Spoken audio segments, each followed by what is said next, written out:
What is going on, everybody? Welcome into the reveal of the number 6 team in my power rankings heading into the 2024 NFL season. Today, a deep dive into the Baltimore Ravens, one of the more fascinating teams inside the top 10. You know, most of these teams, it's a lot of the same, a lot of expectations. But in the Ravens case, man, they endured about as much loss this offseason as any team in the league. Yet, pretty much everybody, and me here as well, expecting them to be right back into the mix. And I think that makes them a very interesting team to talk about here today. All these different moving pieces. What losses am I more worried about? What losses do I think they'll be able to supplement more easily? Should be a fun one for sure. Before we do get started, though, if you could take just a second to hit that like button, it really does help. I appreciate it. And make sure you're subscribed so you don't miss the top 5 countdown here over the next week or so. But let's start, as always, by talking about the team's offseason. And as we said with this Ravens team, it was a wild one. This team got picked to shreds, especially with our first talking point, the coaching staff. The Ravens kind of struck gold, discovering the modern meta of what defenses want to do in 2024. And the league looked at Baltimore and said, hey, well, first off, they were like, Mike McDonald, Seattle, you're ours. And then 2 other teams were like, can we go down their pecking order a little bit and hope that we can get them to do what Mike McDonald did? Anthony Weaver, Miami, you're ours. Denard Wilson, the defensive backs coach, the Titans hired him as their defensive coordinator.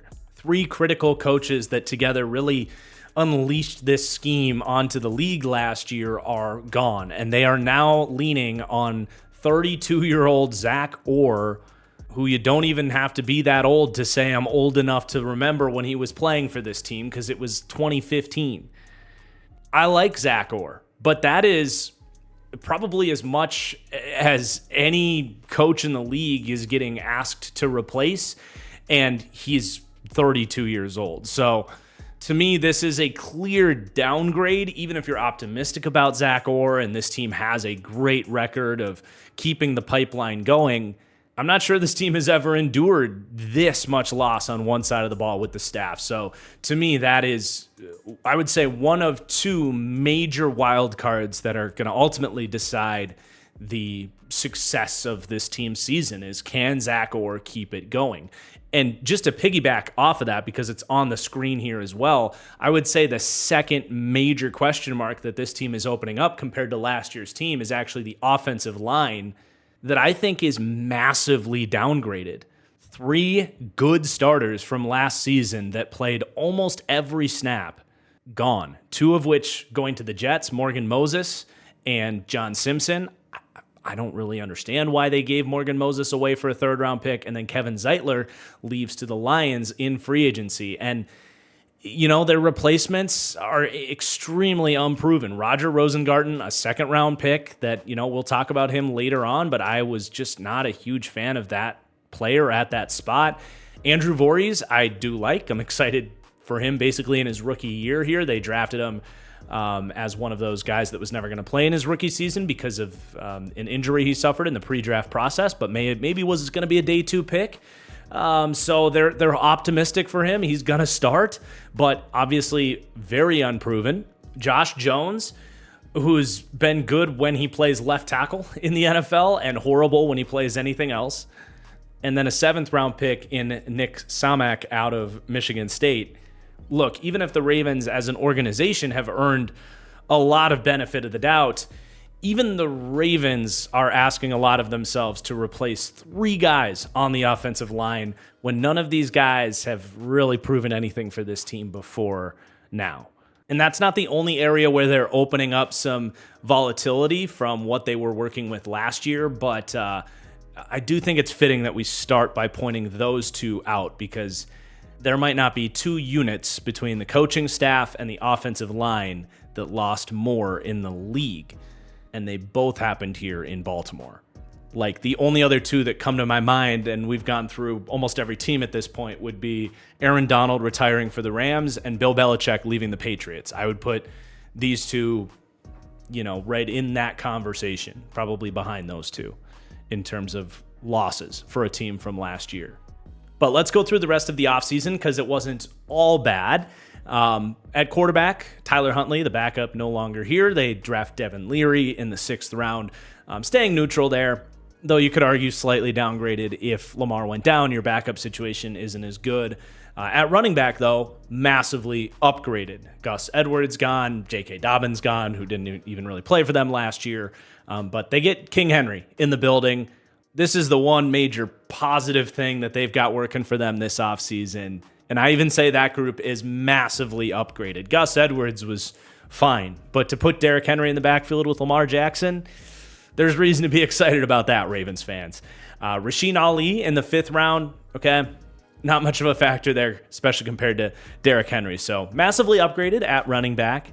Tight end, I will say slightly upgraded. Mark Andrews missed about half the season last year, so you factor in hopefully some better help from him should upgrade what you got from tight end last year. At wide receiver, this I do say slightly downgraded. Nothing I'm terribly worried about, but Odell was like okay as a wide receiver, 2.5 for them last year, and they didn't do much to replace that spot. They draft Tez Walker, a deep threat in the 4th round, and bring in kind of gadget / special teamer Deontay Hardy in free agency. And by the way, I'm recording this like the night before cut day, so I tried to kind of sort through who we expect to be on the 53, but I do apologize in advance if there's some disconnect between anybody we talk about in this video and who ends up making or not making the team. But then you look at the defensive side of the ball, and given that we already noted 2 major question marks for this Ravens team, they're opening up a couple other question marks, even if they're not as big. They lost some good players on the defensive side of the ball here as well. Jadeveon Clowney in the edge group, which I do say is downgraded with that position group. I wish I could say, to be determined with David Ojabo, but him coming off back-to-back ACL injuries, it's just anything you can really get from him is house money. And then Adisa Isaac in the 3rd round, I just don't see a world where he gives you what Jadeveon Clowney gave them last year, which was really, really good football, a career year from Jadeveon Clowney. So downgraded at edge, and then downgraded at linebacker. I'm not the biggest Patrick Queen guy. Definitely think it's a joke that he was voted into the Pro Bowl ahead of a handful of other linebackers in the league, but he still was like a good player, right? The Steelers gave him a decent amount of money to hop ship interconference there, and they're going to be counting on a year 2 3rd-round rookie in Trenton Simpson to fill that hole, and that's a big ask for a young linebacker. So downgraded at linebacker as well. I kind of glossed over the interior of the defensive line there. Not really any change. They did bring in Josh Tupou. Again, we'll see if he even makes the team. But it's not all downgraded on the defense. I do think the secondary will be a little bit better. They do lose Ronald Darby, who did play well for them last year, but Marlon Humphrey only played 43% of their snaps. He has been getting banged up a little bit lately, but no reason to believe he can't stay healthy this year. Get you closer to, 80, 90% of those snaps there. But also a 1st-round pick on Nate Wiggins, really talented player. He alone should be able to give you something close to Ronald Darby if Humphrey did miss time. But definitely think they'll be better at corner. They also took TJ Tampa in the 4th round. I don't have big expectations for him, but for a 4th-round pick, you could probably do worse. So upgraded at corner. And then at safety, it's neutral. They lose Geno Stone, who played really well for them last year, but I like that they went and got Eddie Jackson. I still think Eddie Jackson's got some in the tank. He's had a tough ask the last few years playing behind one of the worst pass rushes in the NFL, so wouldn't be surprised if he has a nice little kind of mini reemergence on the back end of his career here in Baltimore. And then Sanosi Kane in the 7th round. And then the special teams, I'm just going to say ever so slightly downgraded. Devin Duvernay was one of the best return men in the league for Baltimore. He kind of gets outpriced to go to Jacksonville. Deontay Hardy can fill that role just fine, but Duvernay is a hell of a specialist, especially given the new rules. So lots to dive into when we get into the position-by-position roster breakdown. Lots of moving parts, but we are going to start by breaking down this new-look coaching staff here, how this group ranks and stacks up against the rest of the league.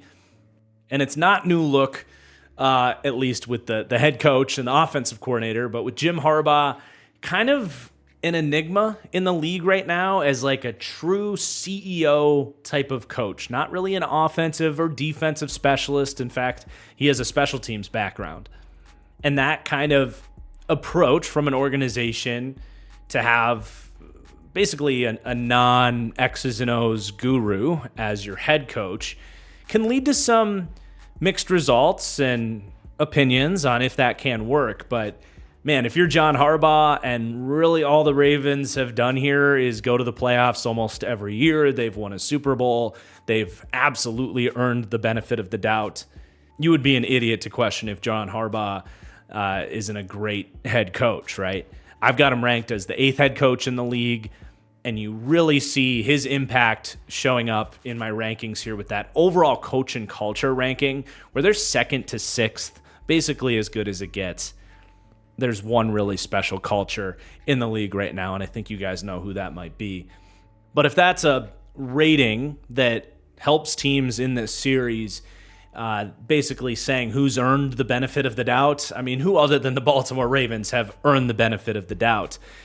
But really the main, I guess, knock on having a John Harbaugh as your head coach, outside of anything short of saying, like, would I rather have the offensive mastermind like a Sean McVay type that can truly elevate your offense in this offensive league? Like, yes, I'd rather have those guys. But other than that, really the only, I would say, drawback of having a John Harbaugh as your head coach is, you know, if you have the offensive head coach, you might be at risk of losing your defensive coordinator and having to replenish that side of the ball.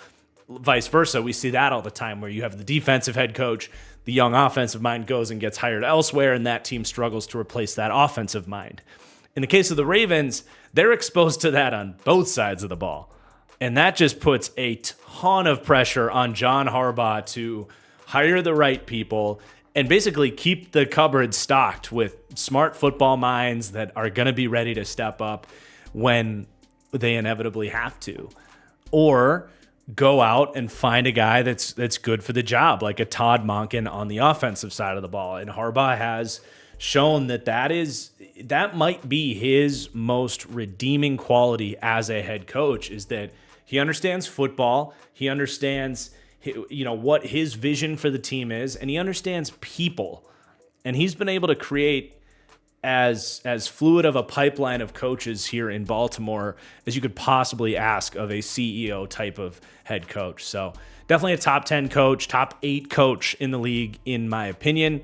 And really the only guys above him are those true X's and O's gurus guys that I do think provide an extra elevation to their team.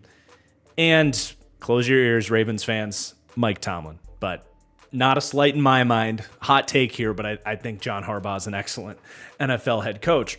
But obviously when you have this style of a head coach, your 2 coordinators are going to be really important here. So let's start with Todd Monken, the offensive coordinator. And this was all the talk of the town with the Ravens last year, finally moving on from that Greg Roman smash mouth, gimmick offense, and bringing in someone that was going to, turn this into more of a pro-style offense and let Lamar actually drop back and run a pro-style offense the way the other 31 quarterbacks in the NFL do. And I think Monken did a very good job implementing that in year 1, and I'm excited to see what kind of year 2 looks like here as well. It was going to be a big ask to go to an offense that was just built so fundamentally different and turn it over overnight, and they did a really good job of that. But I am kind of curious where people are at with Todd Monken in terms of how you would rank him as an offensive coordinator. I've got him kind of middle of the pack, 12th to 18th for run game coaching, 15th to 19th for pass game coaching. I thought it was really solid. Well-designed offense, good run-pass balance until the AFC Championship, where they did kind of get away from the run for no good reason. But I also, I don't know that they were doing anything groundbreaking or providing like these incredibly easy schemed-up looks for Lamar either.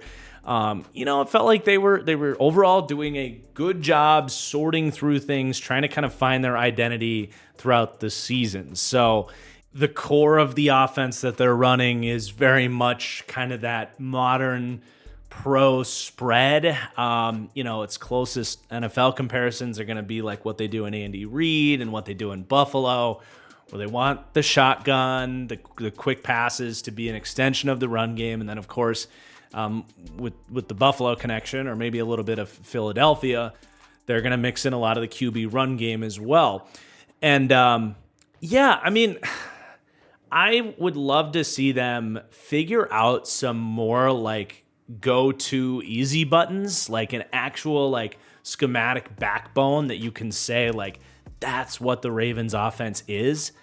I was trying to find that watching the Ravens offense, but I don't know. I don't know that they've really discovered that quite yet. Felt more like they were just kind of throwing shit at the wall to see what stuck, and it all kind of worked, but I am curious to see, like, is that what Derrick Henry is here for? Are they going to have some really fun plans to make that duo more of a fundamental backbone of this offense? It'll be interesting. I genuinely don't have any major critiques of Todd Monken in the offense. Again, I think they did an overall good job.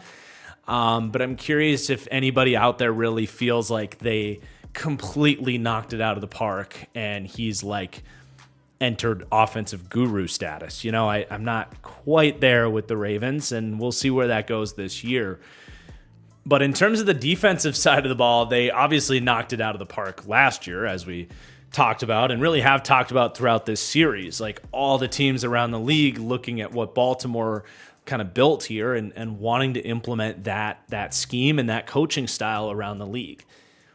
And now the Ravens are going to be asking Zach Orr and company, all of the sub-tier coaches that they are going to have to promote and have step up here. But you can only imagine they're not looking to mix things up from what worked for them last year. They are going to be running Mike Macdonald's defense. And how fitting that in this series we've talked about the 4 other teams stealing this defense, and we get to finish up the Mike Macdonald conversations from this offseason with the Ravens, the team that invented it. But we'll do this conversation one more time as we have with those other teams. What the Mike Macdonald system really is at the core is a rewritten terminology for their defensive front. For years and years, decades and decades, the same exact blitz into the same gaps out of a nickel package, out of a dime package, out of a base defense. The same blitz in different formations would have a different name, different wording, but the Ravens said, that's stupid. Let's just teach everybody their gaps, and then regardless of what formation we're in, we can call everything the same. Everybody will know every blitz, and we can stay entirely multiple up front. And what that allows you to do is basically call any formation you want, call any blitz you want out of any formation you want. It allows your players to play fast because, in theory, it's a more simple defense to learn, which allows guys to play fast. How often do you hear defensive coordinators say, we're gonna simplify things so we can play fast. We're not going to overcomplicate things. Well, the Ravens are able to accomplish overcomplication through simplicity. I kind of like that. I don't think I've heard anyone describe the Macdonald system that way, but obviously that provides a lot of assets. But it also, from an external perspective, trying to game plan and research this defense, it's a nightmare because traditionally teams have their tendencies. When they show you a certain formation and a certain down and distance, you can try and predict what type of blitz or coverage you're going to get. The Ravens, you just don't know. They might have called the same thing on their end, but they just moved a couple guys around. And from an outside looking in, it's a completely different play. But for them, it's just a simple little change. It's like picking up one Lego and sliding it over a brick for them. So that obviously works. And then there's also just on the back end from a coverage perspective, really good coaching going on within this coaching tree as well. They love their 2-shell split safety types of defenses, your quarters, your cover 6, and the ability to get into cover 2, cover 3. You can rotate that into whatever you want. But, from a coverage structure perspective, it's very similar to the Vic Fangio defenses. But this is where I don't know the exact specifics of why they've been so successful on the back end. But I can only imagine with Mike Macdonald, who went to the college ranks, having to teach 19-year-olds and 18-year-olds this system and having to teach new players in college where your roster's turning over every summer. Mike Macdonald had to teach these complicated defenses through the lens of very young football players and communicate their assignments to them in a way that was easy to understand. And I think that overall coaching style was very effective in Baltimore. And I guess that will be interesting to follow here. Was that just a Mike Macdonald thing that led to the Ravens being perhaps the most well-coached secondary in the league last year?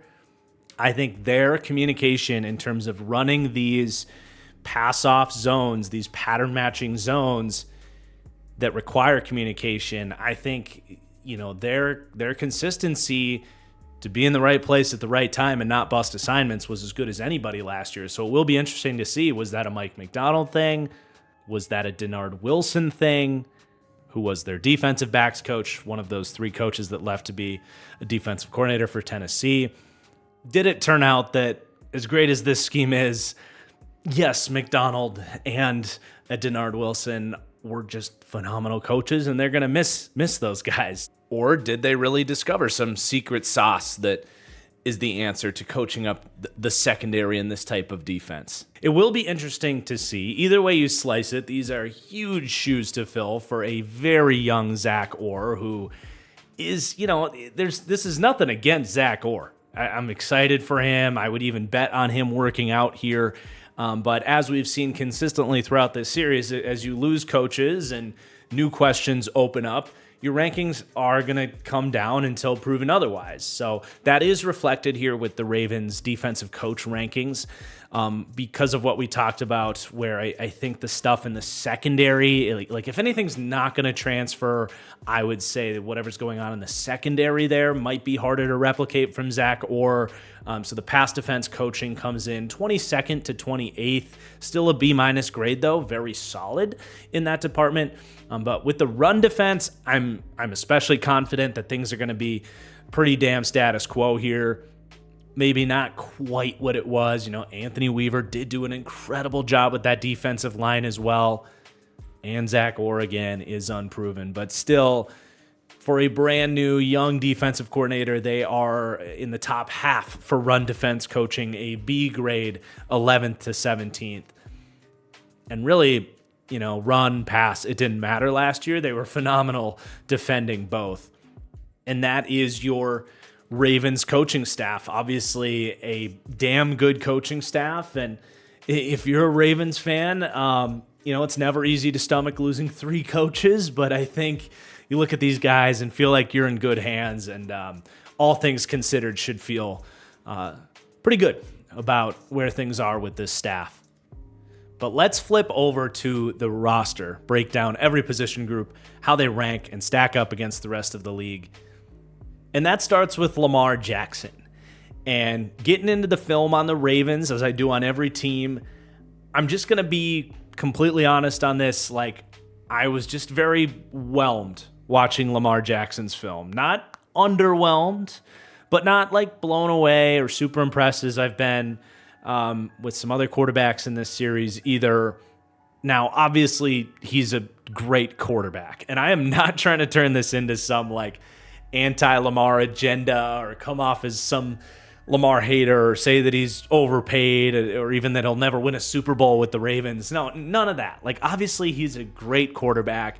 I have him in my tier 2 of quarterbacks, which by definition are quarterbacks that elevate their team, that you expect in a 10-year window of their prime will get their team a ring. But now that he's won his second MVP, you look at the discourse on Lamar Jackson, and he is almost always lumped into that tier 1 elite tier quarterbacks, specifically with Josh Allen and Joe Burrow. And if we're coming through this series ranking every player, I'm just being honest, I can't quite get there with Lamar Jackson. And really, there were three things on film that stood out to me that was just kind of meh for me. Number one, I really did expect to see a little bit better processing and anticipation based on all the talk on Lamar Jackson. I did see a lot of times where he's got those pass ups on, he's got an open wide receiver and he just doesn't throw it. Or he has what you would describe as a throw that would be NFL open, that if he throws with a little anticipation and timing, it would be there, and he's just electing to hold on to the ball instead, get into scramble drill and do that, do what he does so well in those situations. And obviously he can make up for it with some crazy shit that he does. That's part of what makes him a great quarterback.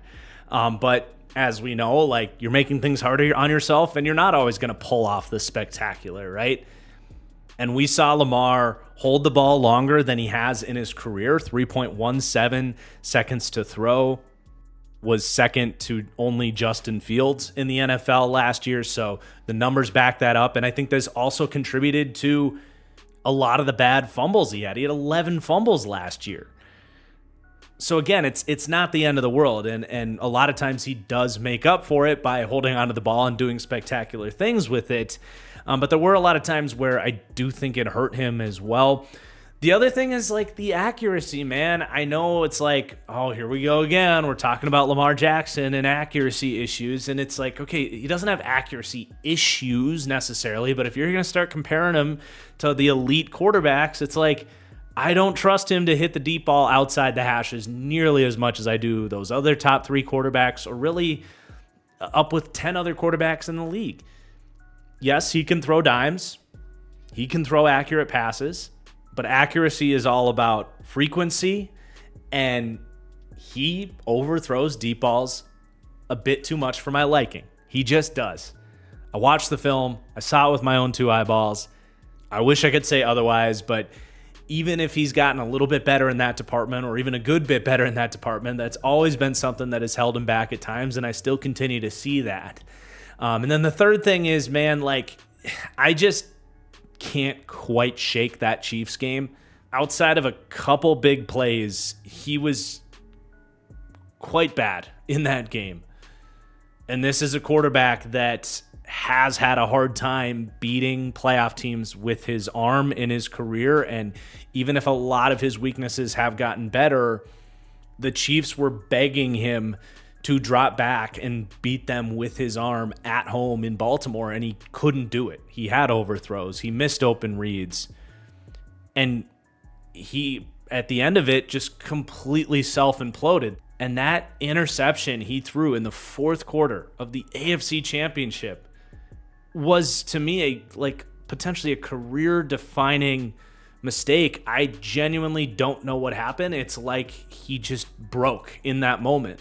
The Chiefs threw a weird, I don't know if it was cover 4 or some sort of bracket coverage, but they threw a complicated coverage at him. He broke, chucked it up into triple coverage on a second down that effectively lost the game for his team. And I don't want to get too hung up on one throw or even one whole game, because he has had some playoff moments where he's been good. I mean, he was great the week before against Houston.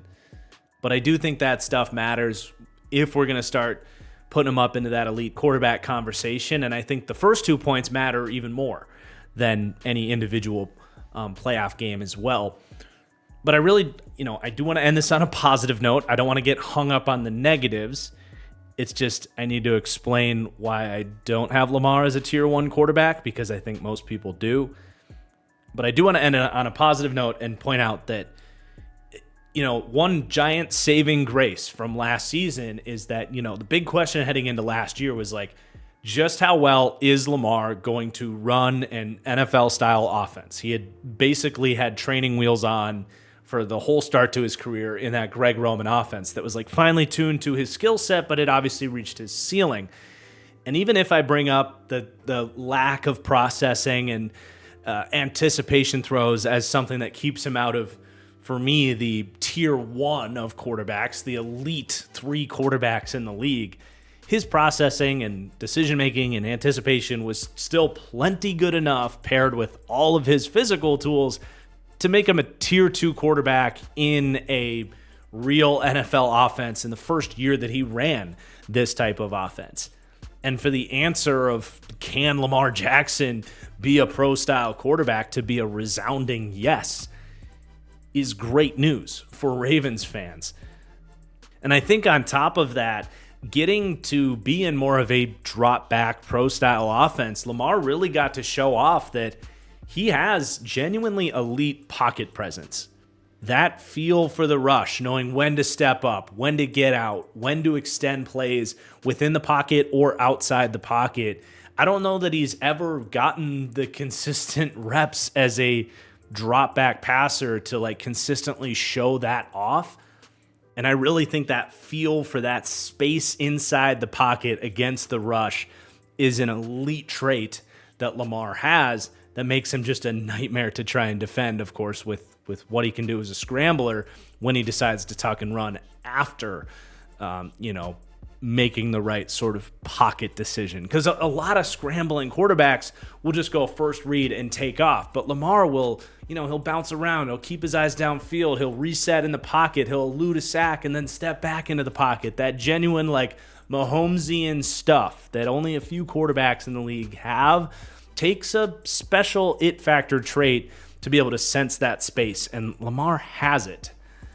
And hey, maybe now in year 2 of an NFL-style offense, we do see some of that processing and anticipation start to kick up a gear. I don't know that I'm necessarily projecting that, especially because I got worries about the offensive line.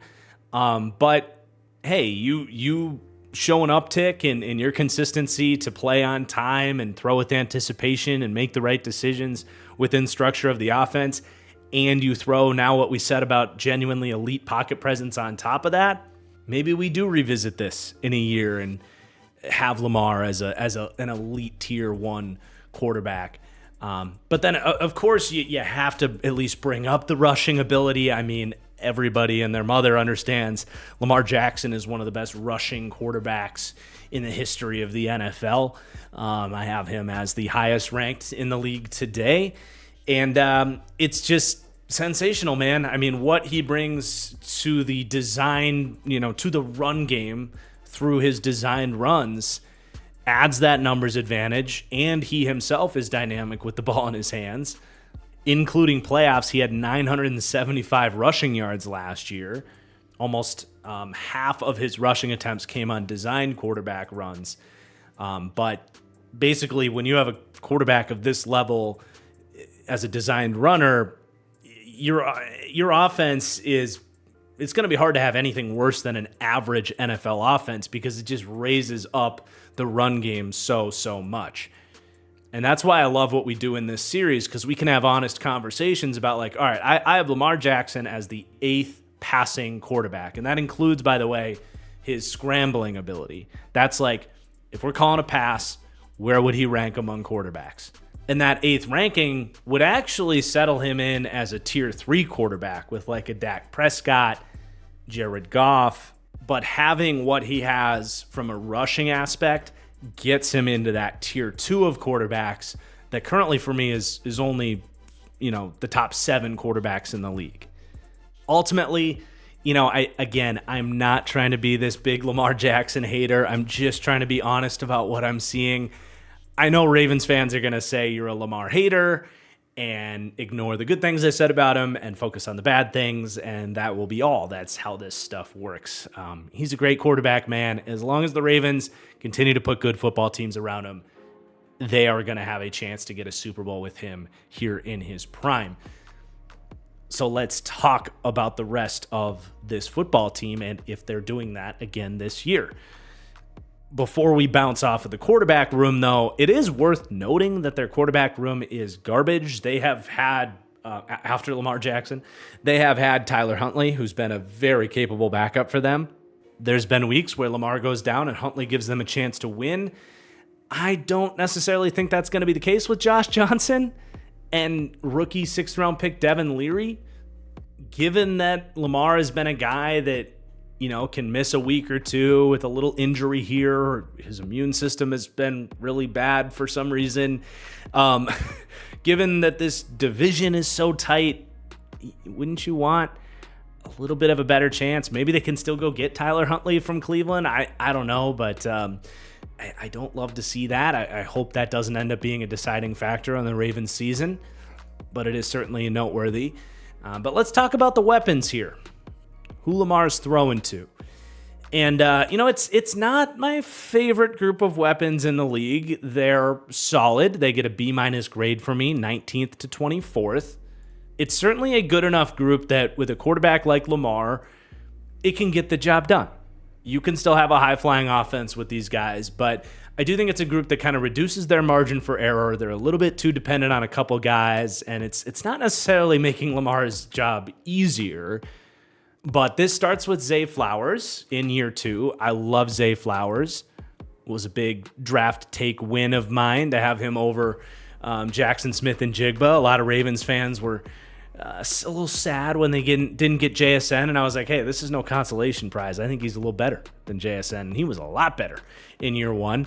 If only Quentin Johnston was worth a damn, my wide receiver rankings would look pretty good from that year. But anyway, Zay just has movement skills that you don't find in 98% of NFL wide receivers. He's got like good top speed, maybe even great top speed, but really with Zay, it's the acceleration, the agility being foot speed, and the change of direction. It's just crazy. And it shows up really to every level of the field. I think it clearly shows up underneath when they just flip him the ball, throw him a bubble screen. He's got spins and jukes and can just stop on a dime and run the other way and move around dudes.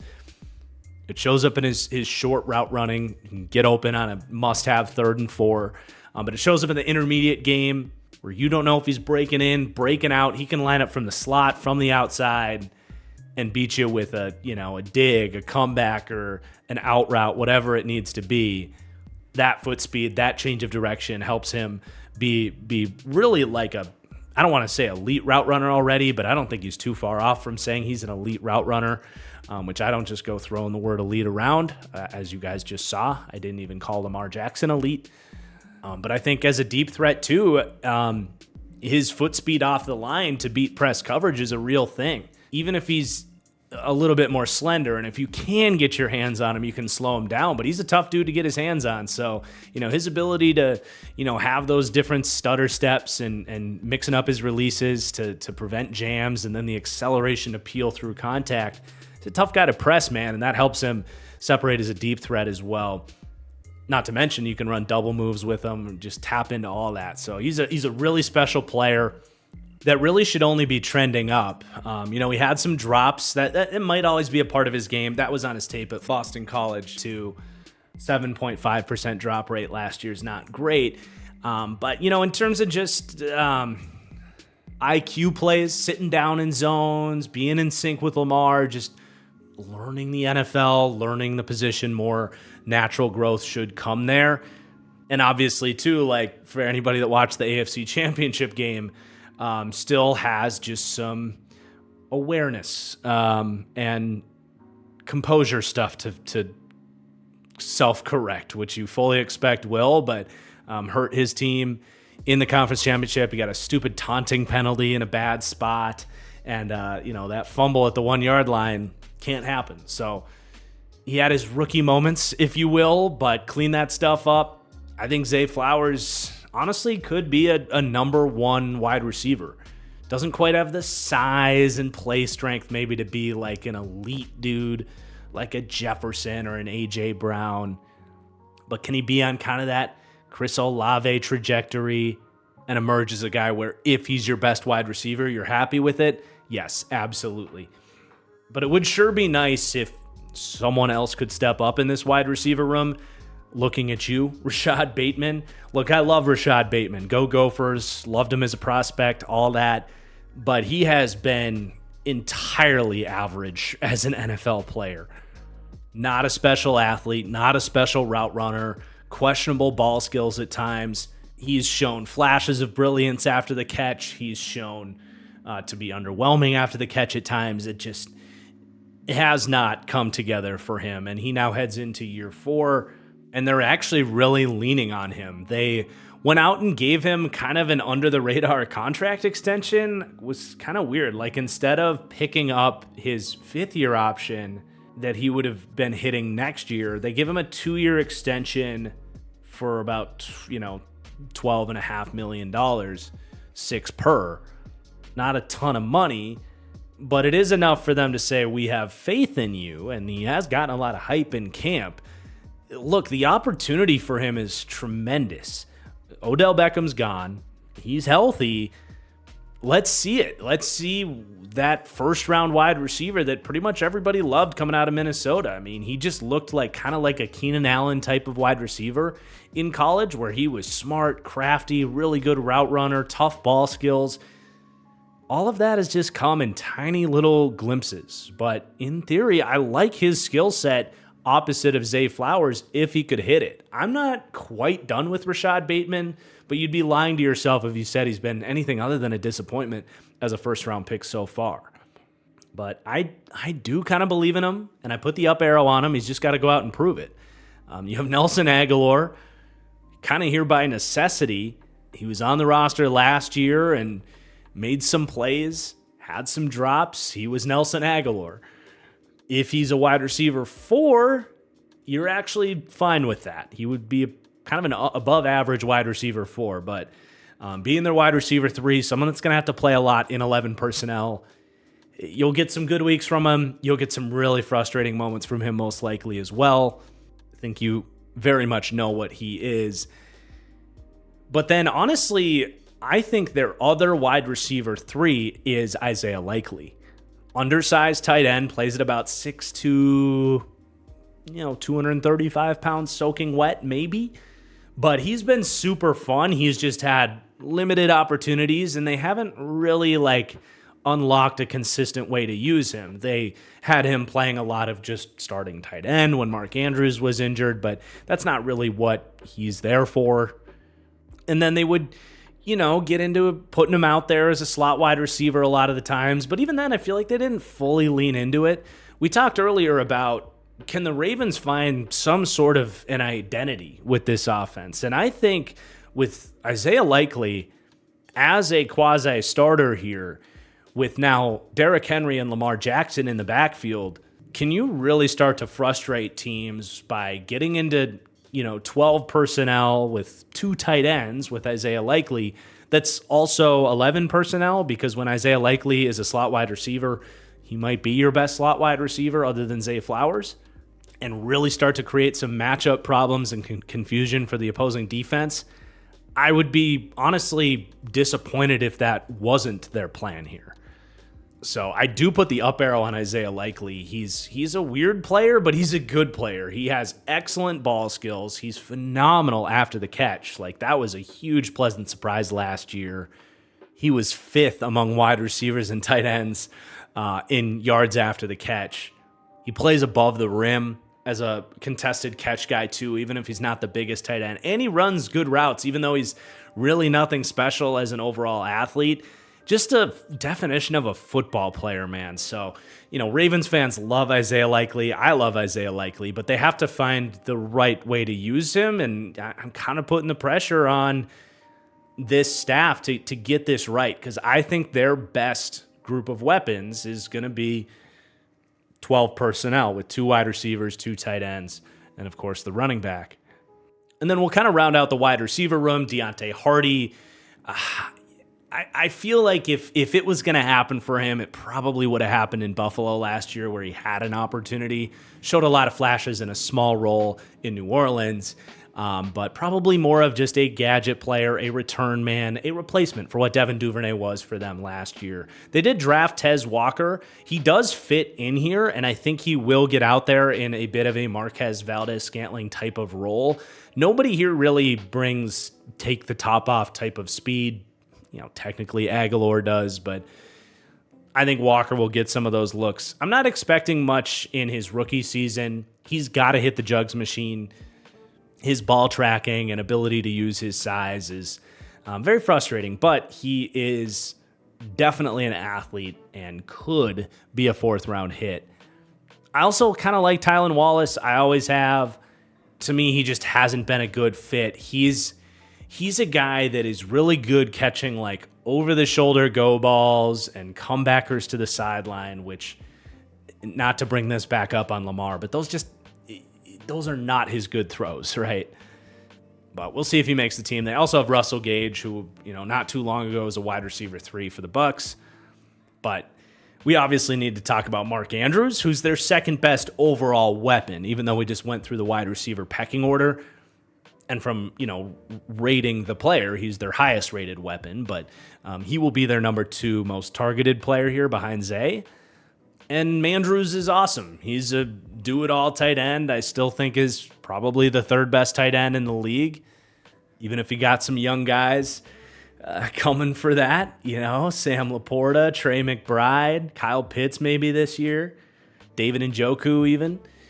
Andrews has to, keep it going here. I feel like he's been a little bit quiet. He's dealt with some injuries, but still has all the talent, in my opinion. He's a really good blocker. He uses his size exceptionally well. Lamar loves him down in the red zone, loves him on 3rd downs. This was definitely a big loss for them last year. He went down and then tried to kind of rush back for the playoffs. Wasn't himself. I saw the film against the Chiefs. He couldn't do what he normally does. So getting him back definitely should be a boost for the weapons compared to what Lamar was working with at the end of last year. And then the last 2 kind of weapons to bring up here are the 2 running backs, Justice Hill and Derrick Henry. I think Justice Hill probably outsnaps Derrick Henry on passing downs, but I don't think it'll be a dramatic difference. Reminds me a lot of last year where Tyjae Spears outsnapped Derrick Henry. You just can't do as much with Derrick Henry in terms of route running out of the backfield, flexing them out wide. Obviously, Derrick Henry is a great dump down threat. He's a great screen threat, but very limited in the receiving game. But is a better pass protector than a Justice Hill, where that's something he really needs to improve on. If he's going to kind of take a next step and maybe even hold off a Keaton Mitchell as he gets healthy. But, Justice Hill is talented in his own right. Smooth hands, a ton of explosiveness out of the backfield.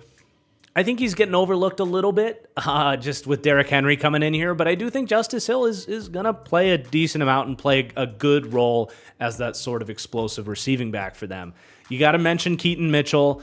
Please, football gods, bring Keaton Mitchell back to us. It was just a tiny flash in the pan that we got to see from him, but man, on a per snap basis, there might not have been a more explosive dynamic back in the league last year.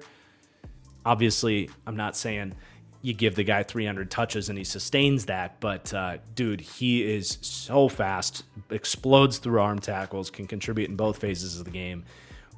But can he get that back after an ACL tear last year? We'll see.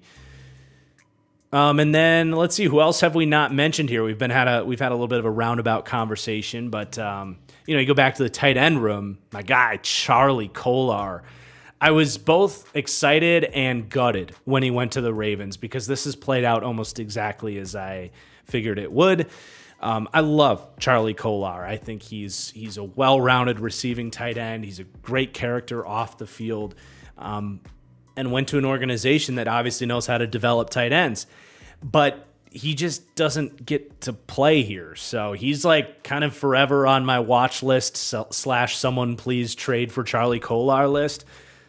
But I do think he showed enough at the end of last season, like the very end of last season, that if Mark Andrews did go down again and they have carved out this new role for Isaiah Likely as he's got his role as the second tight end and wide receiver 3A, if you will.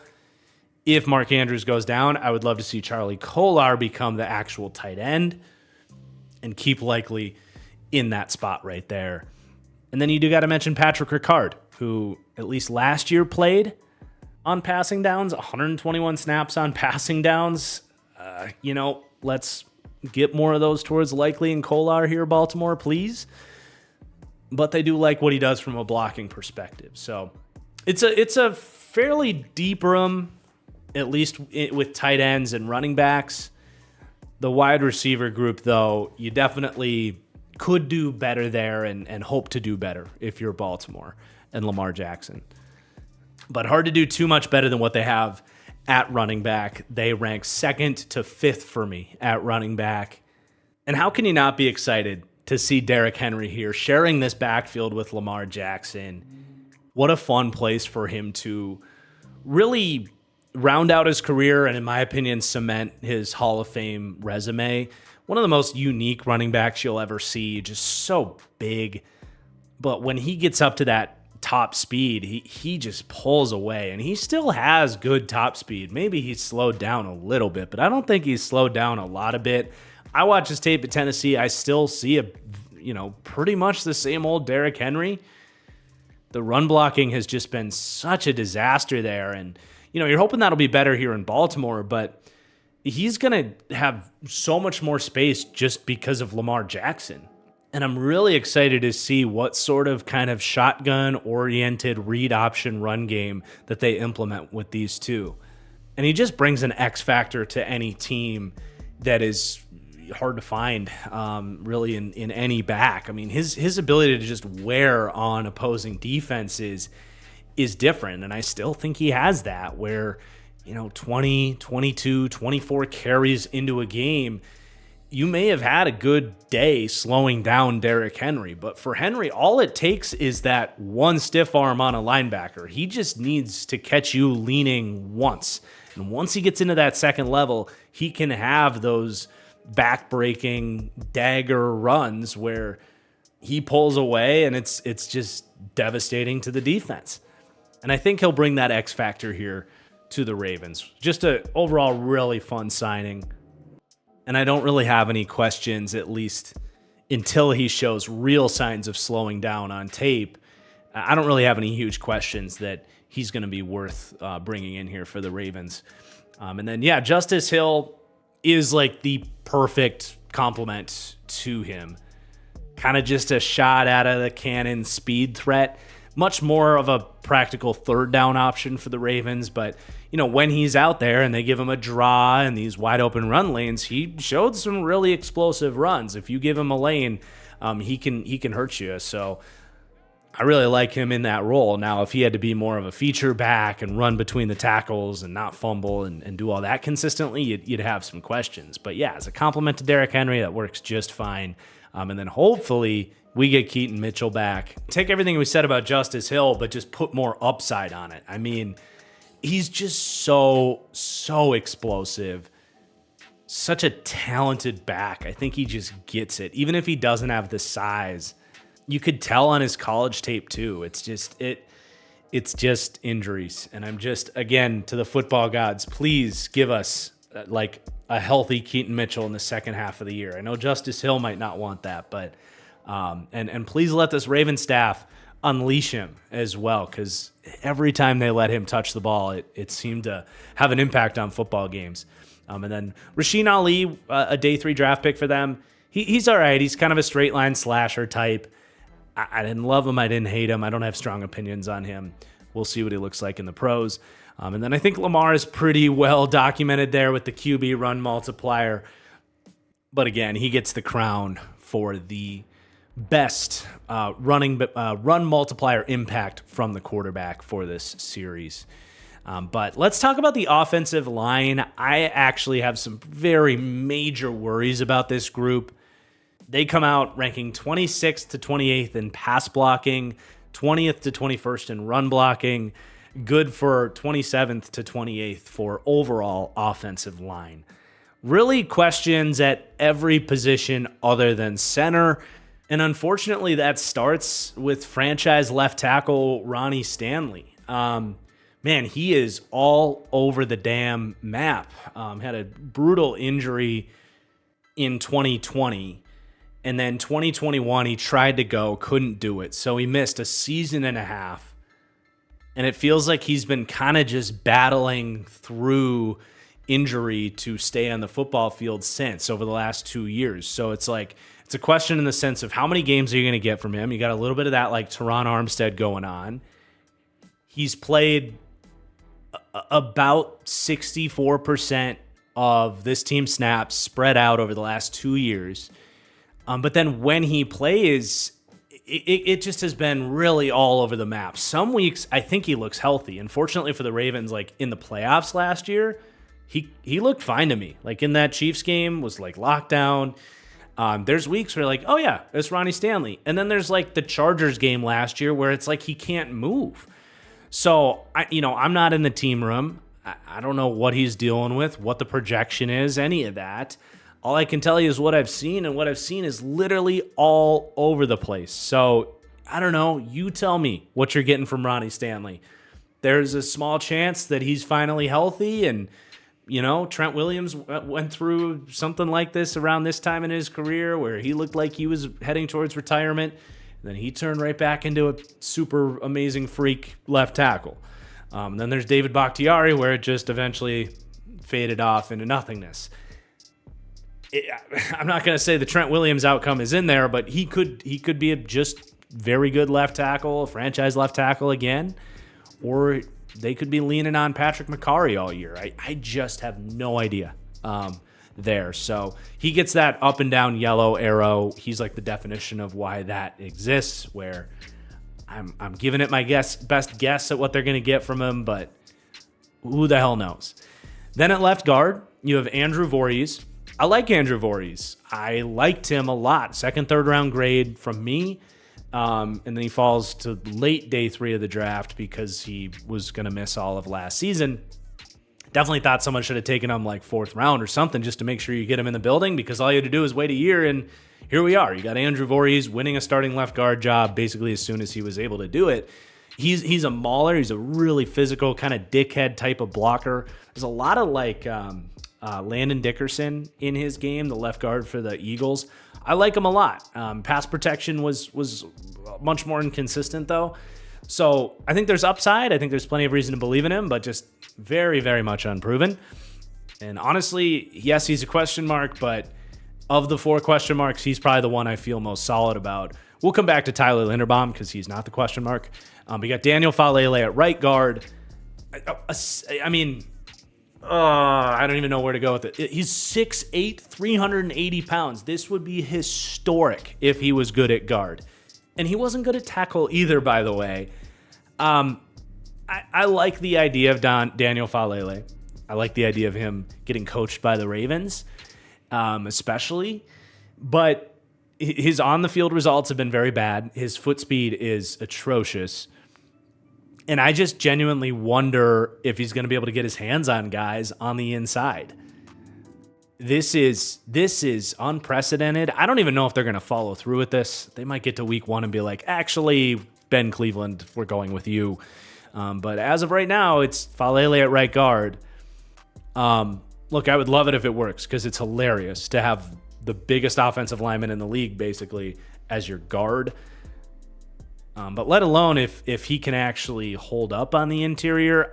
I mean, that's clogging intermediate throwing lanes for Lamar, where that's where he's at his best, is throwing up the middle. And I don't know how well he's going to be able to see over 6'8", 380 pounds there. So I don't get it. I would actually be very surprised if he is the starting right guard by like week 8 for the Ravens. But we'll see, I guess.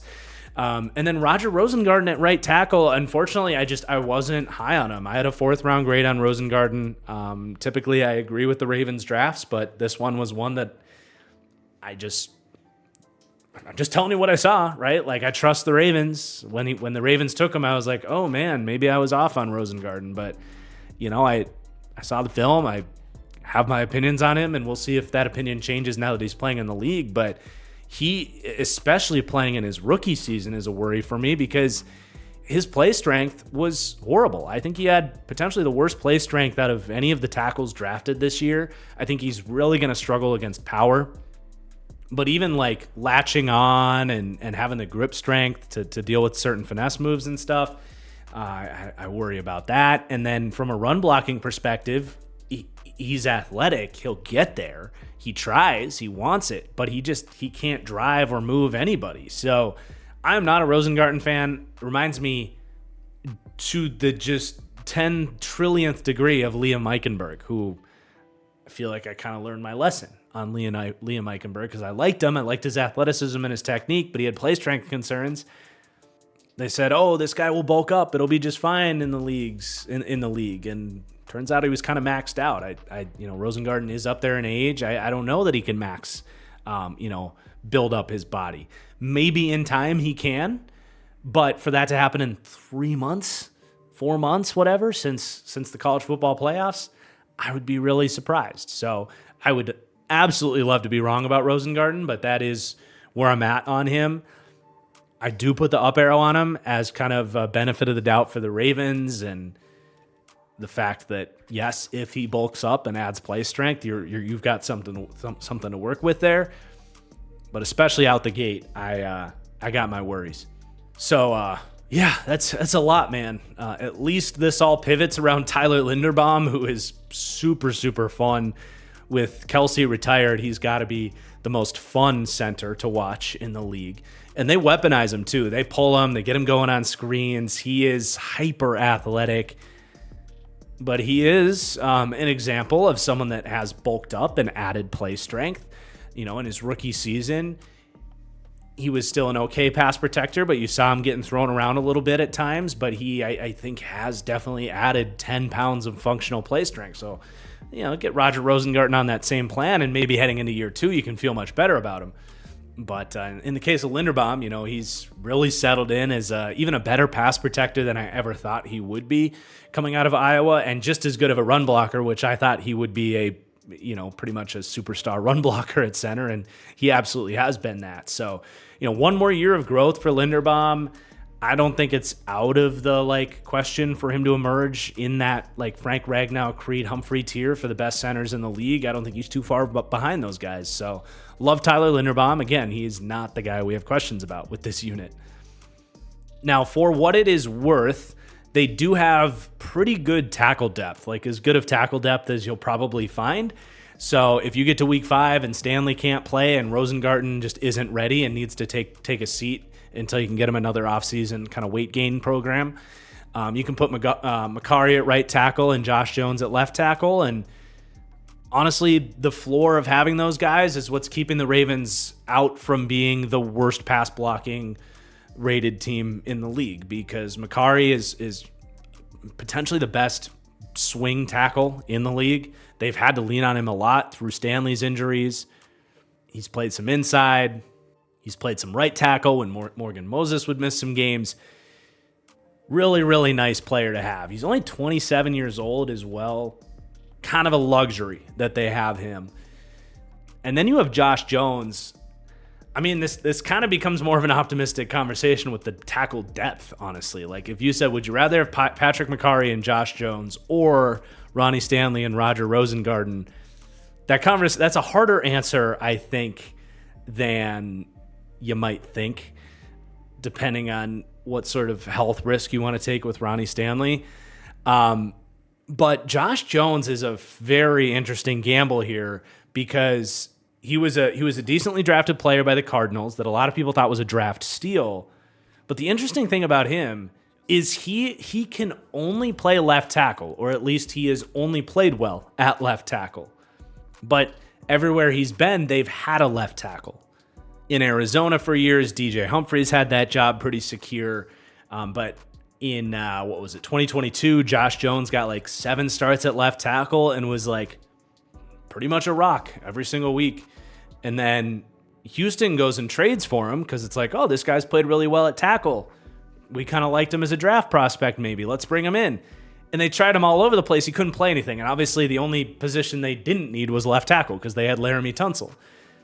Well, that opportunity to break out at left tackle just might be here in Baltimore. If Ronnie Stanley's injury stuff goes in the wrong direction here, they might be starting to think about someone else. And I can 100% see Josh Jones settling in as a good left tackle for the Ravens. You don't see that very often, where it's this guy can only play that one spot, and maybe it is just correlation doesn't imply causation. Time will tell on that, but for what it's worth, while you have questions with your starting 2 tackles, I do kind of like their depth options there as good pieces to have. And then your interior offensive linemen, you got Ben Cleveland, who I'm frankly disappointed hasn't won one of these 2 jobs. I really liked Ben Cleveland.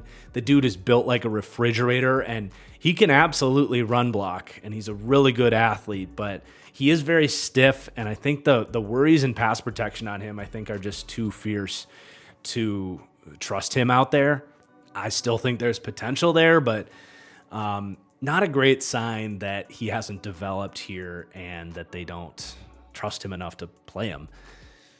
And then Malasala Ameva-Laulu, day 3 pick last year, very unproven himself. Nick Samak, good gamble, 7th round pick out of Michigan State. Love taking dart throws on Big Ten offensive linemen late in the draft, but not ready. They don't really have the saving graces at guard that they might at tackle. And, Patrick McCarry can play inside, so you at least have one guy to throw in there. But if a couple of these pieces start to go awry, I am legitimately worried that Lamar is going to be able to have the success that he had last year. That was a really good offensive line he was throwing behind last year, and a mostly healthy offensive line as well. I would be very surprised if it's really anything close to what they had last year, especially from a pass blocking perspective. But, the run blocking, it is still going to be fine, I think. But, man, losing Moses, who was awesome, Zeitler, Simpson, kind of takes a little bit of the excitement off of signing a Derrick Henry, because I don't think they're going to be the people movers that they were last year. Even if they are still ranking out okay in run blocking, I do got to note they do get a boost from Patrick Ricard, probably the best true blocking fullback in the league. Even though he's a converted defensive tackle, he has an incredible targeting system. He just gets the job done. A lot of fullbacks have highlight blocks, but whiff a bunch. You don't really see Patrick Ricard whiff on a whole lot of blocks, and he arrives with force and can detonate dudes too. So I don't know how much they'll use him. I would actually, in many ways, prefer that they don't use him as much and find ways to get Likely and Andrews out there together in 12 personnel. But he is a unique asset that does help their run blocking a little bit. They would be more of in a cluster, I think 22 through 24, without that skill blocker boost. But they do get that boost to climb up just a little bit. Worth noting the fullback there. So from a roster perspective, this is the group that, if the Ravens' really season doesn't work out, I think the offensive line very well could be the root of that issue. But let's wrap up the offense here as a whole. They still rank out really well despite the O-line questions. 8th for overall offense, 15th in passing game, very much hurt by the pass blocking and lack of completeness in the group of weapons. But the run game looking much, much better. 5th overall, even with kind of average run blocking there, which the multiplier you get from Lamar plus Derrick Henry plus just good, solid coaching should make this a really prolific running game that should be fun to watch. So 8th in overall offense, definitely still sitting overall in a pretty good spot with the offense. But let's talk about the defense. And we're going to start with the defensive line. It is actually a pretty solid group still, even after losing Jadeveon Clowney. And I'm full disclosure, I bumped up their rating a little bit when I watched this tape and saw Justin Madubuike. He was even better than I remember watching him on the broadcast. He's an ascending superstar talent type of defensive tackle. And I don't think to this point, I've given him that credit. Now, it was just the one breakout season, so he's not quite in that superstar tier. I do want to see him repeat it. But I think early on I was like, he's just benefiting from McDonald's scheme. Yeah, he got better, but it's nothing truly special. No, this is special with Madubuike, and I think they can stomach the loss of Jadeveon Clowney because he wasn't their best pass rusher last year. That was Justin Madubuike, and he's reaching the point where he's going to have to be a guy that demands double teams, and I don't know that he's necessarily going to beat double teams, but if you do leave him one-on-one, he can kill you. He's got power. He's got insane athleticism. He has a variety of rush moves. He's also a good run defender. I was super, super impressed. But I do wish he had just a little bit more around him. They have a bunch of solid to good players, but really no one you're scared of, and you can pretty much go into the Ravens and say, all right, if we double Madubuike, we can trust our best linemen against their other best linemen, Odafe Owe is your next guy in this pecking order, if you will, as you bounce out to the edge. He's okay. He's a splash play pass rusher. When he wins, it's beautiful. I mean, he's got crazy athleticism. He's got a really nice spin move. A lot of his rush moves are just speed to bend, winning that corner, getting that, kind of long reaching strip sack or swiping at the quarterback, or at least heating him up, making him step up and start to scramble where he's rolling up into a Justin Madubuike. He's a useful pass rusher, but we have NFL Plus now. You can literally just, if you have 15 minutes, you can just go watch all of Odafe Owe's pressures. I did that. He had like 50 something pressures, and it was all either rounding the corner or his spin move. And you can rack up a lot of pressures. You can be a good pass rusher with that. I think that's kind of where he is. I think as a 3, as he was last year, that's great. Is he a 2? He's a 2-ish. He's a low 2. He's fine for what he is, but I do think they'll miss Clowney a little bit, giving you a little bit more pocket pushing and power on the other side. Because now, Kyle Van Noy is going to have to step up. Had a freaking unbelievable career year last year at 33 years old. An anomaly season for him. Pretty tough to imagine that he's going to be as good. But even if he's 80% of what he was last year, which is kind of where I've got him rated right here, is like 80% of what he was last year, which is still a good pass rusher.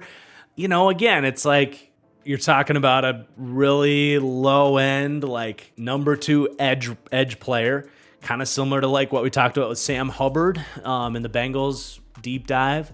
And if he's your 3rd best pass rusher, that's like, okay, like we could probably do a little bit better, but we could certainly do worse. And, of course, at 34 years old, it's kind of tough to know exactly what you're going to get from him, especially when last year was kind of an outlier season for him.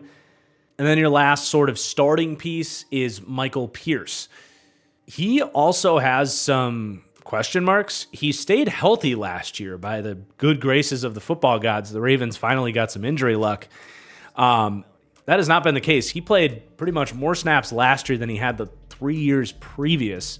He was available on the cheap for them for a reason. So you pray he can stay healthy. But, I mean, when he's out there, he's one of the better nose tackles in the league. He's a dominant force for run defense and can even generate some push as a pass rusher as well. So his health is a bit of a wild card for this defensive line, paired with the age of Kyle Van Noy. And you pair those two together with David Ojabo coming off of now back-to-back ACL tears. And you definitely have some of that wild card pivotal factor stuff going on with this defensive line. Pierce could get hurt. Van Noy could regress back to his career mean, and Ojabo could just be kind of unavailable. And this group looks a lot less dangerous. Or you could get what you got from Van Noy last year. Pierce stays healthy, and maybe Ojabo can finally be the prospect we think he can be if he can stay healthy. And then you're really, I don't want to say it's like unbelievable or anything, but you're definitely cooking with gas. And Ojabo's definitely the guy that has a chance at like maybe giving them what they got from Jadeveon Clowney last year. Because Clowney really was this team's number 2 last year. Now, it's really hard to imagine that Ojabo will get you quite what Clowney did, even if he's fully healthy. But just to get anything close to that, to get another guy in this mix would be a big deal, because I really just don't know if you can count on over 800 good snaps from Kyle Van Noy at this point and count on asking him to step up into a number 2 role that was Clowney's last year. So it's a big deal what Ojabo can give them, and it really there's 2 sides to this coin. There's the health side. Can he stay healthy, and can he have the same explosiveness he had as a prospect? And there's the development aspect, where Ojabo coming out now 2 years ago was a very raw, hyper athletic speed rusher type of prospect with very similar to Odafe Owe. Speed, bend, had a spin move. But lacked some of that power. Wasn't much of a run defender in Ojabo. Always a much better run defender, but he had like real first round traits. Was a projected top 15 pick in the draft, somewhat similar maybe to like what Dallas Turner was this year for the Vikings. But then the ACL injury, or maybe it was an Achilles and an ACL. I can't quite remember what the injury was, but it was bad. Happened before the draft, and he ends up going in the second round to the Ravens. But just the definition of a wild card. I really hope he can get healthy and get out there and make an impact, but really hard to bet on it as well. I like what Malik Harrison brings to the table for this edge group. He's a middle linebacker turned edge defender, but he's just, sturdy and defends the run really well. I think it's really cool that he's kind of made this transition, but does not bring much from pass rushing perspective, as you might expect for a kind of stiffer linebacker turned edge. You have Adisa Isaac, a third-round pick this year. Third-round pick made sense to me. He was someone that was in a lot of like early second-round mock drafts, maybe even some late firsts. That was always crazy to me. I didn't love his pass rushing tape at Penn State. Felt like a guy that thought he was more athletic than he was, just kind of always tried to win with speed to bend and didn't really have much of a variety of pass rush moves or a ton of power in there. I don't know. I just don't project him as much of a rusher, but now that, as a third round pick, can he emerge as a capable role player, as a rotational third edge that gives you a little bit as a rusher and good run defense? He's a high effort, instinctive player. I think at that spot, that's a totally fine pick. But temper expectations. I don't think he was like some crazy draft steal. It was just a good pick, good value for where they got him. And then they have Tavius Robinson, who played some run defense snaps for them last year. Will probably still be in the mix. And then Joe Evans is the last guy kind of hanging around. We'll see if he makes the team. But we're not done. They really run 3 to 4 deep on the interior of the defensive line. If Michael Pierce does go down, you can get something close to what he gives you in run defense from Travis Jones. And even without Michael Pierce going down, these guys will both play a lot. Love Travis Jones. Now, he was a third-round steal for the Ravens that I thought could have gone in the first round. And I would say based on his tape this so far, if Travis Jones was a first-round defensive tackle and this is what you had gotten from him at this point, that's fine. He's already a really good run defender, and he's even done some stuff as a pass rusher. I love Travis Jones. He is the starter opposite of Justin Madubuike for the future and is a really nice insurance piece if and when Michael Pierce does get hurt. You're not quite getting that high-end pocket pushing ability that Pierce has shown, at least yet. But a really nice player, and he's a quasi starter for this group too. He'll play probably as many snaps as Pierce will. You got Broderick Washington's a nice rotational backup. Brent Urban, they like him for base 3-4, or if they want to get into like a 5-1 penny front, they can definitely do that with him as kind of a 4-eye, kind of that hybrid end. He's good at defending the run from that spot. And then you have Josh Tupou as well. Not sure he'll make the team, but he 3 years ago was a good run defender for the Bengals. Hasn't been that as of late. So overall, it is still a very good defensive line. We'll see quite what level Justin Madubuike can reach, but they don't have necessarily like game wreckers, and they don't really have anybody outside of Justin Madubuike that I really trust to win one-on-ones, but they do still come out as my 12th overall defensive line, so top third in the league. 13th to 17th for pass rush. And I may have undersold this, but first, by the way, for D-line run defense. This is a really good group. You might look at it and be like, really, first? But there's just not a lot of D-lines that have legit 2 nose tackles or big full-size defensive tackles that are good at their position. And then everybody else is like pretty good at stopping the run too, and they have rotational depth. They just found guys that wanted to stop the run up front. There's not a lot of teams that truly do it. So they do come out first for D-line run defense. But I guess it shouldn't be a huge surprise. I think this team was first in run defense DVOA last year. So more of the same there. But let's talk about the linebackers. Very polarizing group. You got Roquan, who's the clear-cut second best linebacker in football, in my opinion. It's like 1A Fred, 1B Roquan, and then everybody else is like way behind these guys. Very different players. Roquan is he's a super freak. His speed, change of direction, the way he can kind of morph, not just in and around blocks at the line of scrimmage, but down the field in coverage.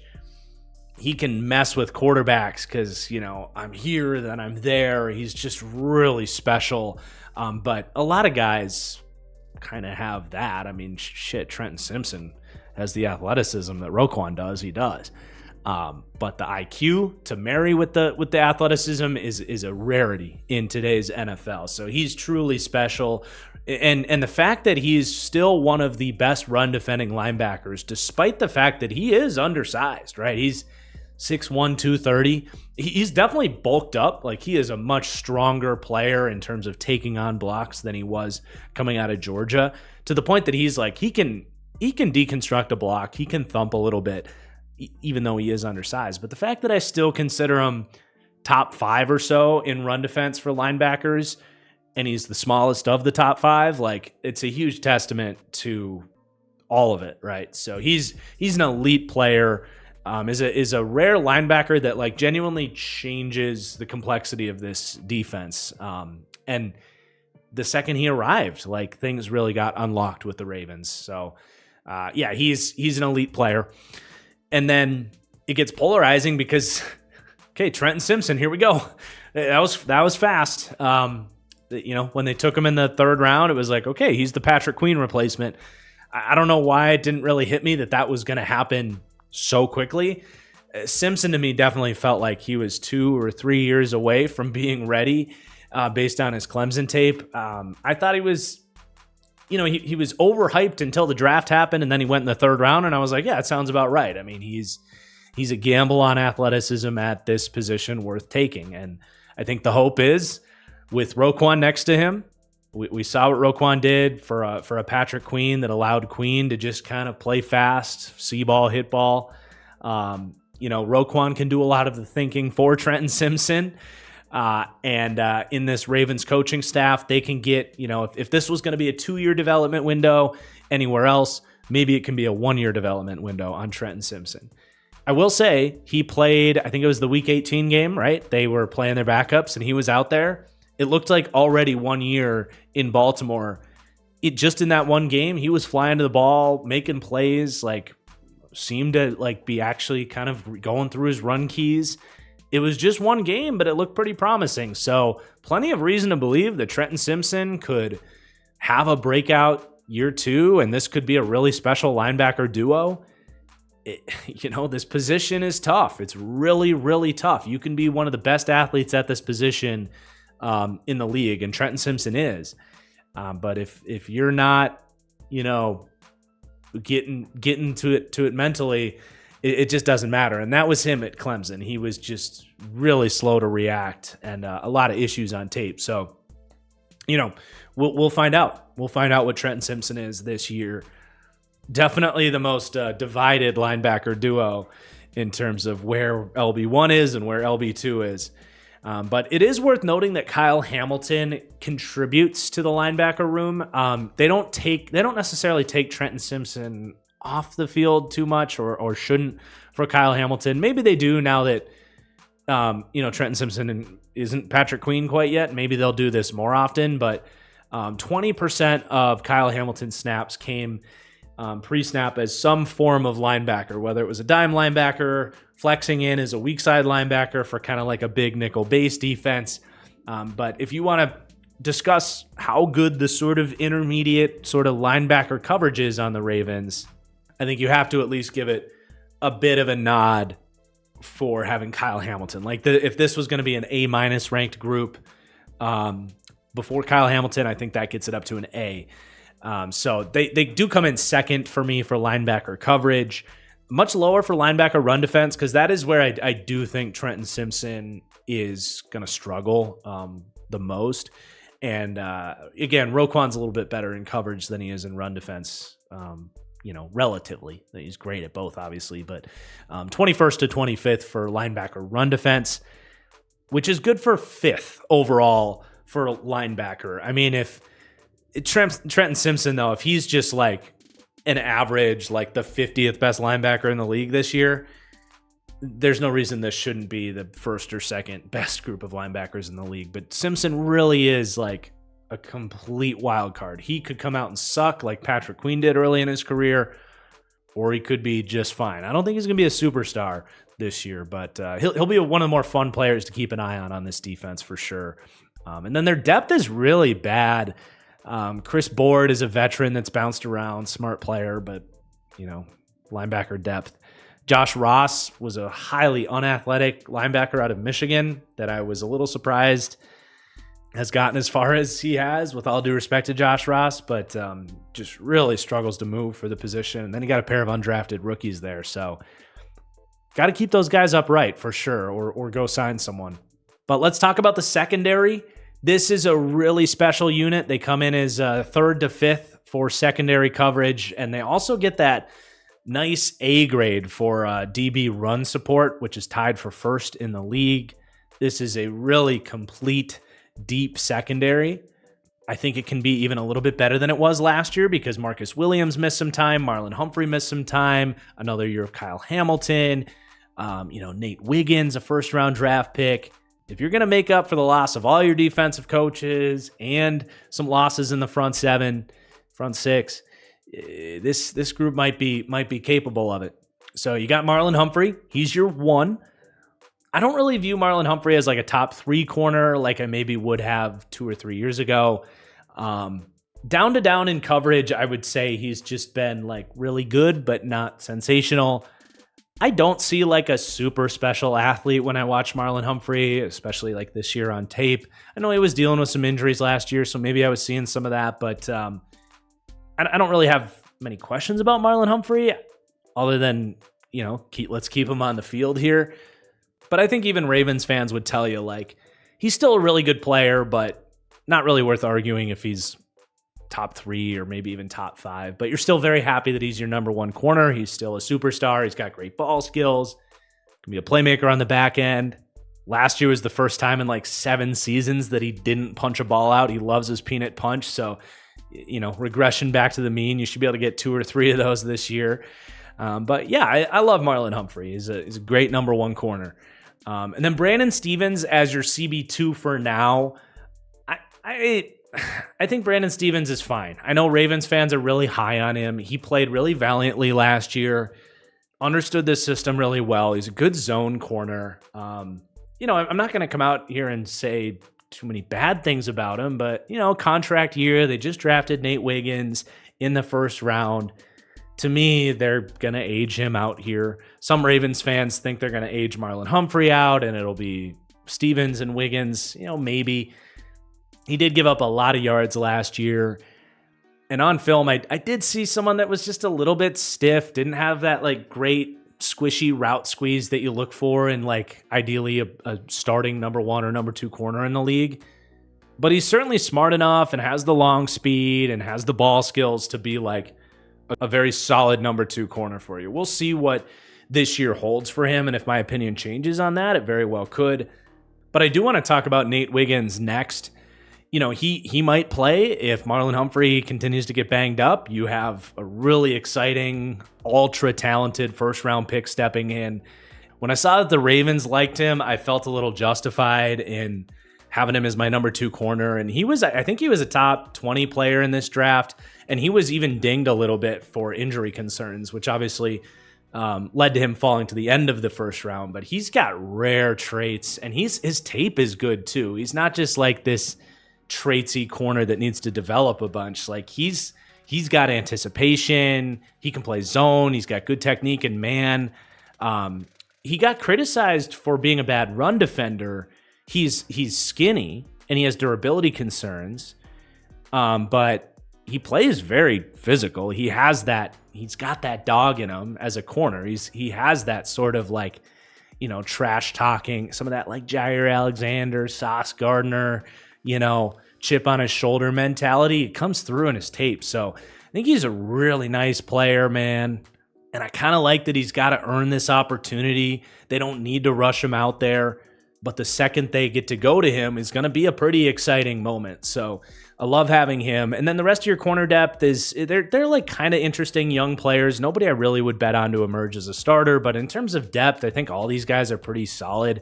Demarion Williams has struggled, but they've asked him to play all over the damn place. Didn't play last year because of injury. but he's still hanging around here. They draft TJ Tampa in the 4th round.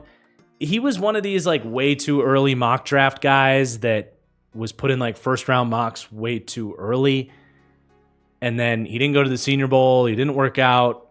I thought his film was like very mid. 4th round sounded about right to me on TJ Tampa. So a lot of people said that was like the steal of the draft. I don't know. He's a lengthy zone corner that needs to learn how to tackle. He's a a backup here. Not a bad pick in the 4th round, but I'm not necessarily excited about him. Jalen Armour-Davis, he just hasn't been able to put it all together. And honestly, those 3 might not all make this team by the time this video comes out. Tampa will, but Williams and Armour-Davis might be in a competition. But you'll notice we didn't really mention the slot corner position because the Ravens really do it differently than anybody else. And that just is because they have Kyle Hamilton and they have figured out just the perfect way to use Kyle Hamilton. This defense, I don't want to say it pivots around Hamilton, but the way that they've been able to maximize his skill set here is super fun. And they do that by primarily playing him in the slot. It's not the only place he plays, but that's why when I talk about the best safeties in the game, I don't bring up Kyle Hamilton because he's not really a safety. He's not really a corner. He's, you know what he is? He's what my pro comp on him was, which is Spider-Man. I said coming out, I was like, I don't know if this guy's going to have like the best range to be a deep safety, but if you put him in a spot where he can use his length and instincts and just swat balls down and blitz them and play the flat and blow up bubble screens and use his kind of lurking underneath zone abilities where he's really good at baiting the quarterback. If you just let him use his length and his spidey senses and his quickness like Spider-Man, like he's going to thrive. And that is literally the position that he plays for Baltimore. So they figured him out and he is balling right now. And I don't know that there's a defensive back that kind of lives in the minds of the opposing offenses right now because they do blitz him where he has like the legitimate length and bend to like work a tackle if they blitz him around the edge. But you can't run bubble screens against him. He's one of the few players in the league that can actually defend RPOs right now. And it's so funny that maybe the next Troy Polamalu is in Baltimore, not Pittsburgh. I really think he's just a game-wrecking player. I don't know where to put him. I'm not going to put him in I guess you could put him in your safety rankings, but he's not really a safety. He's not really a slot corner. They move him all over the place. I'll read you the breakdown right now. He had 58 snaps at edge, about 100 snaps as a strong safety, which is a safety position less than 10 yards deep. 465 snaps at slot corner, had 5 snaps as a wide corner, which is probably if a running back motioned out and he had to follow him. And then he had 270 snaps as a split safety, a 2-shell safety, and 39 snaps as a single high free safety. So they like very rarely would put him single high. Sometimes they would do that in base if they got into a rotation or if they just wanted to get a little cute with it. But I mean, man, whatever position you want to call him, he's so freaking fun to watch, man. And just a genuine difference maker in all 3 phases: coverage, run defense, and pass rush. A very unique player to put into the picture here. And then, you do have a slot corner in Arthur Maulet. He's basically playing slot corner the 55% of those snaps where Hamilton wasn't a slot corner. That's when Arthur Maulet is in there. And he's a nice player. He's a physical, smart vet. He doesn't have the athleticism to be like a consistent, good coverage player. But they're not really asking him to do that. They want him to be a presence around the line of scrimmage. And he's fine for what he is. We don't need to spend too much time on Arthur Maulet. He's going to play about 40 to 50% of the snaps here if healthy. And then your primary safeties here, 2 really good players, especially in the case of Marcus Williams. It's kind of funny. He showed up in Baltimore after being a really good like a top 5 free safety in New Orleans. And I think he had 3 picks in his first 2 games as a Baltimore Raven. And since then, he hasn't quite been that playmaker. He's missed some time. I would still say he's like a top 10 free safety. He's a good tackler coming downfield. Still a really, really nice player. Hasn't really been like a huge difference maker really outside of the first like 2 games he played as a Raven, but still a super consistent player. And from a coverage perspective, like we talk about the communication and how just rock solid they were on the back end. He's a big part of that, and he has the speed and range to get into position, even if he's not getting pass breakups and interceptions all the time. Still a huge piece here. And then they bring in Eddie Jackson. I think he can give you what Geno Stone did last year. I think Eddie Jackson at this age, kind of a similar player where he's an instinctive, smart zone safety that can play up and down, that has some ball hawking abilities, isn't the most consistent tackler coming downfield. Geno Stone wasn't either. And, from an athleticism perspective, Eddie Jackson at 30 years old or whatever, probably pretty similar to Geno Stone, who's just not this crazy athlete with crazy size or anything like that. So I definitely see what they like in Eddie Jackson, and I think he's in a good spot. I mean, Geno Stone led the league in picks last year in this defense, right? Like, I think Eddie Jackson can maybe not lead the league in picks, but produce here and be a really nice signing to round out his career in Baltimore. And then your safety depth, if anything did happen, you could play Kyle Hamilton if you really wanted to. I don't know if they would. They might have been prepared to play Ardarius Washington a little bit as a safety before they got Eddie Jackson. Talk about undersized ball hawk. That's Ardarius Washington. He's like 5'8". Loved his tape at TCU, but I was like, is this going to work? He's tiny and slow. So against the odds from a physical tools perspective, but the fact that he's stuck around and he's looked good when he has played, mostly as a slot corner, but could he step in as decent depth for a few games? Yeah, maybe. They drafted Sanelsi Kane in the 7th round. I didn't get to him. Daryl Worthy has also played a little bit, very similar to Arthur Maulet, like more of a slot corner safety hybrid type. Maybe makes the team for special teams. And then Bo Braid, I know the Maryland Terps fans are going to be all about Bo Braid here. I don't know as of this recording if he'll have made the team or not, but if he does, it's a fun story. I'll just leave it at that. Obviously, though, a very special secondary that really elevates this defense. A defense that, for me, does come out, even despite the changing parts at defensive coach. They're still the 4th-ranked defense in the league. They finished last year number 1 in DVOA. I think they'll end up somewhat close to that again. And I think this kind of goes to show you, like, we asked the question at the beginning, like, what sort of moving parts am I worried about and which ones am I not as worried about? We can bring up some of the question marks. No Clowney, losing Patrick Queen, the changing defensive coordinator. I still see this as a great defense, and if the defensive coaching can be even better than we rank it here, maybe this could be the best defense in the league. I still think like Cleveland and the New York Jets specifically have more talented rosters there, but the Ravens can be right in the mix again, despite the changes. But let's talk a little special teams. Pretty status quo here. Ravens and special teams are like Barbie and Ken, Pippen and Jordan. They just go together, man. And here we are again. They come out 3rd for special teams. Really, the only thing knocking them down is Jordan Stout's PFF ratings, which, we're going off of the kind of objective metrics here, using that PFF punter grade. It hasn't been great. I don't know. He seemed fine when I've watched the Ravens, but they'll be damn solid, and Justin Tucker is going to the Hall of Fame as soon as he's ready to hang up the cleats, which Ravens fans are hoping is not anytime soon. But as we look at the team splits to wrap up this Ravens deep dive, it's a super balanced team right now, right? 8th on offense, 4th on defense, 3rd on special teams. It makes them the 6th ranked team heading into this season. All very solid. I mean, this team has absolute reasons to believe they can go on another deep playoff run, but this team was the Super Bowl favorites heading into the playoffs last year. They want to get back to that, back to the number 1 spot. And as we look at my strengths, weaknesses, and wild cards Venn diagram here, I want to focus in on those wild cards there to decide if and how that could happen.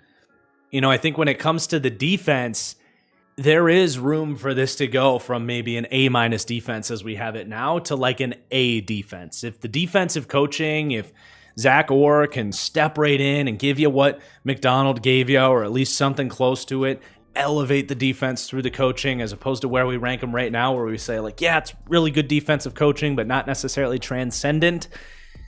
Can they keep the ball rolling there?